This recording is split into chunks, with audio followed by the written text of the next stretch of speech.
The debate surrounding the potential costs of implementing an assisted dying service in the NHS has drawn sharp focus as MPs prepare for a crucial vote on Labour MP Kim Leadbeater's assisted dying bill. The Health Secretary, Wes Streeting, has highlighted the financial and ethical implications that might follow if Parliament adopts this measure. Although supportive of a free vote, Streeting has expressed the intention of voting against the bill, citing the potential diversion of resources from other critical NHS services. If the NHS functions really well, then of course that's an argument, but the NHS doesn't function well.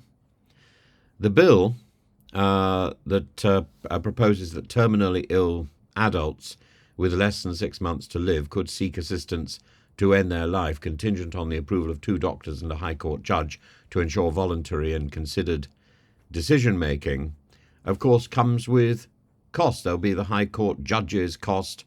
There'll be these statements from 2 doctors. And as far as I know, no doctor can actually say you have 6 months to live. It's not certain. A doctor may say, well, you've probably got about 6 months, and you may last 3 or 4 years. You've probably got about 6 months, and you'll be gone within a week. It's not a scientifically proven prognosis. Streeting's primary concern lies in the financial and operational impact on the NHS. He's commissioned a review of the costs, acknowledged that such a service would demand choices and trade-offs at a time when NHS resources are already strained. The service, he says, would come at the expense of other competing pressures and priorities.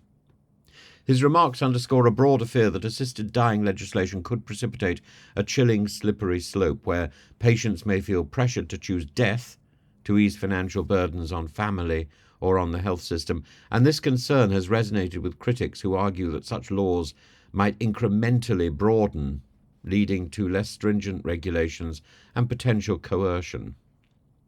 Despite these apprehensions, Leadbeater defends the bill's robust safeguards, emphasising the tripartite checks involving medical and judicial oversight and criminal penalties for coercion.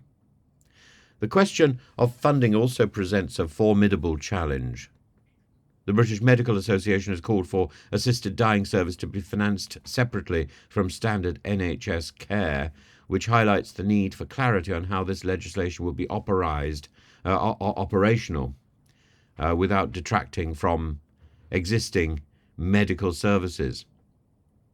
The palliative care sector, which Streeting argues is currently inadequate, could face further strain if attention shifts to supporting assisted dying provisions rather than caring for end-of-life, enhancing that end-of-life care. While some may argue that assisted dying could potentially reduce long-term costs by shortening the duration of palliative care with terminally ill patients, Streeting's firm stance against this rationale illustrates the ethical minefield of valuing human life in fiscal terms. This issue, he insists, should not devolve into a discussion where economic efficiencies guide life and death decisions. Parliament faces a complex calculus balancing the compassionate option for those seeking autonomy over their death with the responsibility of safeguarding resources and ethical standards in public health policy. As MPs approach the 29th of November vote, Streeting's cautionary note emphasises the profound responsibility tied to legislating such an issue, ensuring that any change respects both patient dignity and the broader implications for the health system and society at large.